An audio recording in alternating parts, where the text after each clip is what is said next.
Què passaria si mai més poguessis mirar el teu mòbil? O les xarxes socials? O pitjor encara, la bellesa del món? O la gent que estimes?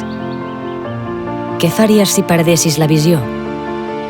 Hauries d'aprendre a veure-hi amb els teus ulls interiors.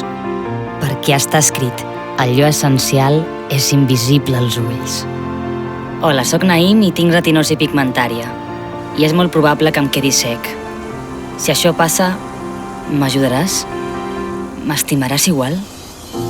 Perquè allò més important ho fem amb els ulls clucs. Besar, pregar, somiar, crear. Per tornar a viure amb els 5 sentits, Naïm et guia, una lliçó de vida. De Jordi Folk, Naïm i els ulls multicolors.